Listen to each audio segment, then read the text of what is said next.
आपके अपने YouTube channel पर स्वागत है। जैसा कि आप सभी लोग हमारे वीडियो की थंबनेल में देख चुके होंगे, आज के इस वीडियो के माध्यम से हम आपको नेट सेट एग्ज़ाम का सिलेबस बताएंगे। नेट सेट एग्ज़ाम जो मैं भी तैयारी कर रहा हूँ नेट एग्ज़ाम की इस बार, और मेरा भी फर्स्ट अटेम्प्ट है। मैंने इसके पहले जिन लोगों ने नेट का एग्ज़ाम और जीआरएफ क्वालिफाई किया है उनसे भी संपर्क किया। उन्होंने बेस्ट बुक बताई है केवीएस मदान की, और सेकंड पेपर मेरा लॉ का होगा, क्योंकि मैंने पोस्ट ग्रेजुएट एलएलएम की है, इसलिए मैं लॉ सब्जेक्ट से ही सेकंड पेपर दूंगा। आप लोगों का जो सब्जेक्ट है आप उसके लिए बुक खरीद लीजिए। अगर आपका लॉ सब्जेक्ट है तो उसके लिए सबसे बेस्ट बुक है जे उपाध्याय की, जिससे मैं भी तैयारी कर रहा हूँ। अगर आपको वह बुक खरीदनी है तो मार्केट से खरीद सकते हो या फिर अमेज़न फ्लिपकार्ट से भी खरीद सकते हो।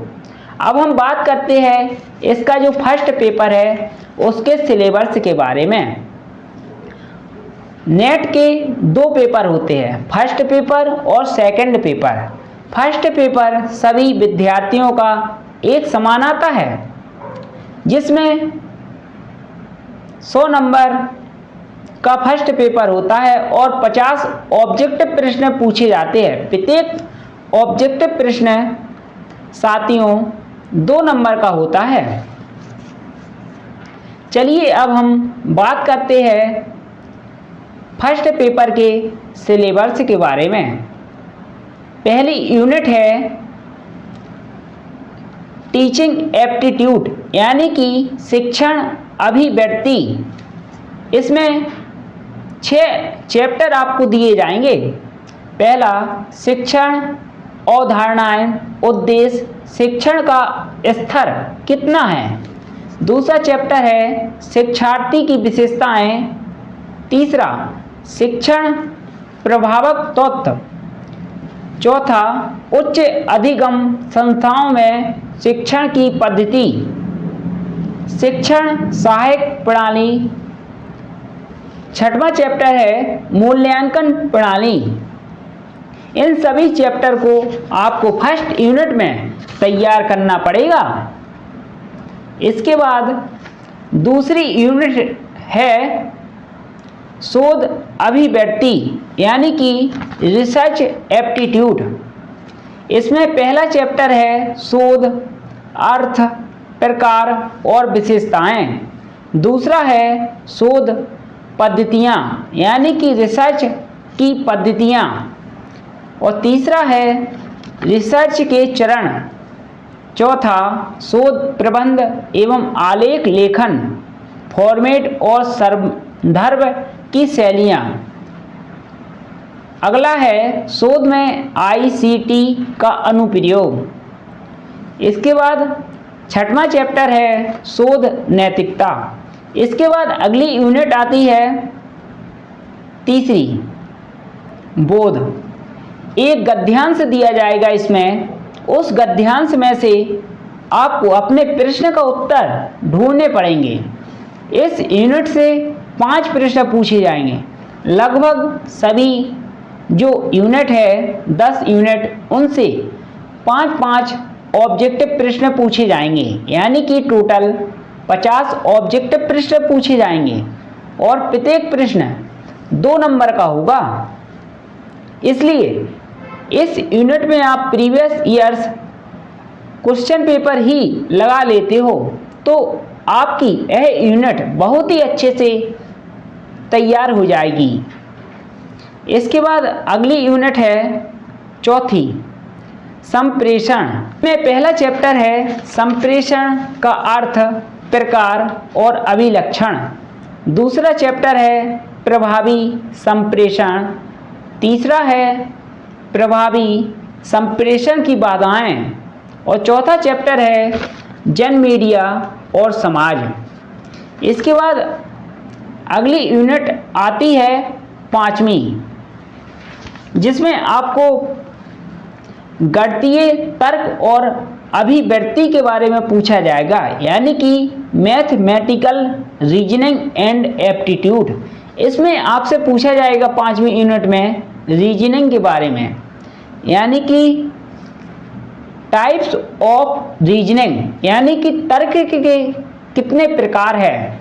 दूसरा चैप्टर है संख्या श्रेणी, अक्षर श्रृंखला, कूट और संबंध, यानी कि नंबर सीरीज, लेटर सीरीज और कोड। रिलेशनशिप, यानी कि रक्त संबंध से भी पूछे जाएंगे। रक्त संबंध यानी कि रिलेशनशिप, आपका क्या संबंध है किसी अन्य व्यक्ति से। इसके बाद तीसरी यूनिट है गणितीय अभिव्यक्ति, यानी कि मैथमेटिकल एप्टीट्यूड, जिसमें मैथ के सवाल पूछे जाएंगे। अंश यानी कि भिन्न से, समय और दूरी से, टाइम एंड डिस्टेंस से, और अनुपात से, समानुपात से, प्रतिशत से, लाभ हानि से, ब्याज और छूट से, और एवरेज से भी सवाल पूछे जाएंगे। अगर इन किसी टॉपिक मैथ का आपको समझ में नहीं आता है तो आप हमारे कमेंट बॉक्स में कमेंट कर दीजिएगा। उसके ऊपर बहुत ही ट्रिक से कैसे सवाल सॉल्व किए जाते हैं उसका वीडियो हम आपको अपलोड कर देंगे बनाकर YouTube पर, तो आप देख सकते हो और आपको बहुत ही अच्छी भाषा में समझा देंगे कि मैथ के जो सवाल आएंगे नेट के पेपर में उन्हें कैसे कम समय में बड़े से बड़े सवाल को सॉल्व करना है। क्योंकि जो मैंने BSc की है और 12वीं की है मैथ, फिजिक्स, केमिस्ट्री सब्जेक्ट से ही की है। इसके बाद अगली यूनिट है 6वीं, लॉजिकल रीजनिंग, यानी कि युक्ति युक्त तर्क। इसमें भी आपको रीजनिंग के बारे में पढ़ना है। वेन डायग्राम दिया जाएगा आपको, भारतीय तर्कशास्त्र, प्रमाण, अनुमान की संरचना, आप इन्हें पढ़ सकते हो। और अगर आपने KVS मदान की बुक खरीद ली है तो बेस्ट बुक है फर्स्ट पेपर को फर्स्ट अटेम्प्ट में फोड़ने के लिए। और अगर आप लॉ सब्जेक्ट से हो तो JJ उपाध्याय जी की बुक खरीद लीजिए। इससे आपका नेट का एग्जाम बहुत ही आसानी से क्लियर हो जाएगा दोस्तों। अब हम बात करते हैं इसकी अगली यूनिट 7वीं, आंकड़ों की व्याख्या, यानी कि डाटा इंटरप्रिटेशन। DI से भी आपके फर्स्ट पेपर में सवाल पूछे जाते हैं। DI यानी कि डाटा इंटरप्रिटेशन। इसमें आपको एक ग्राफ दिया जाता है, उसमें आपसे पूछा जाता है A व्यक्ति ने कितने प्रतिशत अंक प्राप्त किए B व्यक्ति से, इन दोनों के योग का औसत निकालिए। इस प्रकार के सवाल डाटा इंटरप्रिटेशन से पूछे जाते हैं। अगर आपको यह चैप्टर समझ में नहीं आ रहा है दोस्तों तो आप हमारे कमेंट बॉक्स में कमेंट कर दीजिए। बहुत ही सिंपल भाषा में हम आप लोगों को यह चैप्टर समझा देंगे। क्योंकि जब हम BSc कर रहे थे और 12वीं में मैथ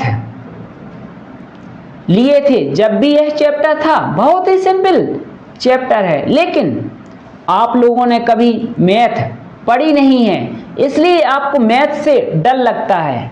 मैथ से सिंपल सब्जेक्ट तो कोई है ही नहीं, इसलिए यह बहुत ही सिंपल सब्जेक्ट माना जाता है मैथ का डाटा इंटरप्रिटेशन।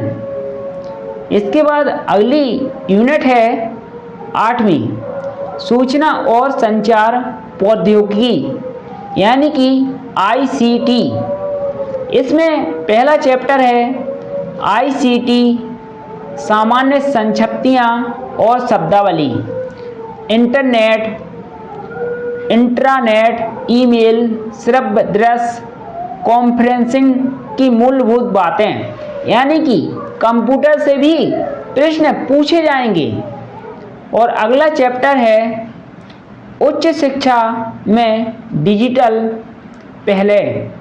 इसके बाद अगला चैप्टर है आईसीटी और सुशासन।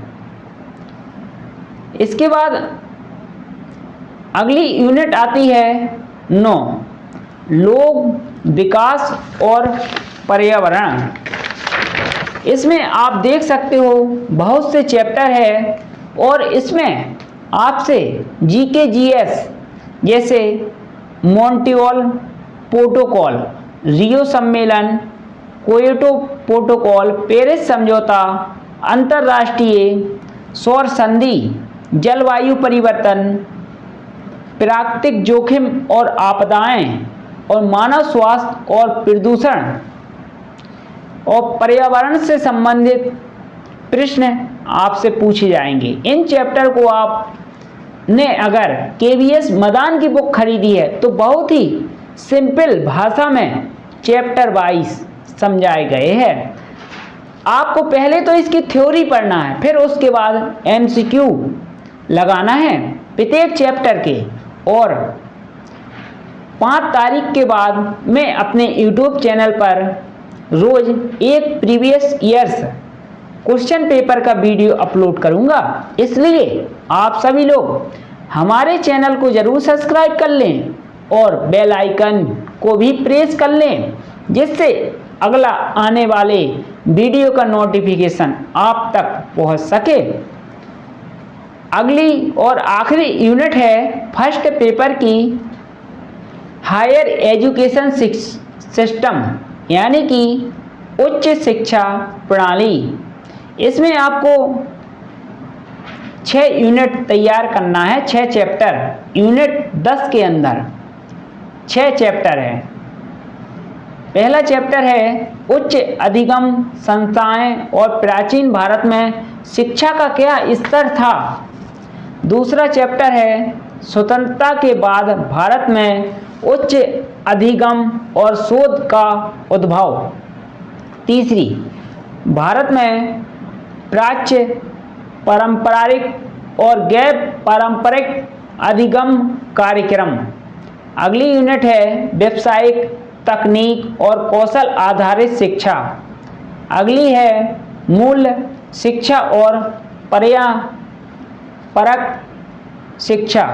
अगला है नीतियाँ, सुशासन, राजनीति और प्रशासन। आप लोगों ने फर्स्ट पेपर का सिलेबस देखा, बहुत ही सिंपल सिलेबस है और फर्स्ट पेपर बहुत ही सिंपल आता है अगर आप ईमानदारी से तैयारी करते हो। अगर आपका मैथ बैकग्राउंड नहीं रहा है, आपने एमकॉम की है या बीए की है, 12वीं में आपने आर्ट सब्जेक्ट लिए थे या बायोलॉजी लिए थे, तो आपको हो सकता है मैथ के पोर्शन में थोड़ी सी प्रॉब्लम जाए। अगर आपको प्रॉब्लम जाती है तो आप कमेंट बॉक्स में कमेंट कर दीजिए किस चैप्टर में आपको प्रॉब्लम है। उसके ऊपर बहुत ही सिंपल भाषा में मैं आप लोगों को समझा दूंगा। उस चैप्टर को, वह काय मैथ का चैप्टर हो या फिर रीजनिंग का चैप्टर हो, क्योंकि ये सब्जेक्ट तो मैंने बचपन से ही पढ़े हैं, मैथ को तो मैंने बचपन से ही पढ़ा है। इसलिए आप लोगों को अगर मैथ में प्रॉब्लम है तो एक बार ज़रूर आप हमारे कमेंट बॉक्स में कमेंट कर सकते हो। अगर आपको इस फर्स्ट पेपर के सिलेबस की पीडीएफ चाहिए तो डिस्क्रिप्शन बॉक्स में हमारा आप लोगों को नंबर मिल जाएगा, तो आप हमारे व्हाट्सएप नंबर पर मैसेज कर सकते हो। दोस्तों धन्यवाद। जय हिंद, जय भारत, वंदे मातरम।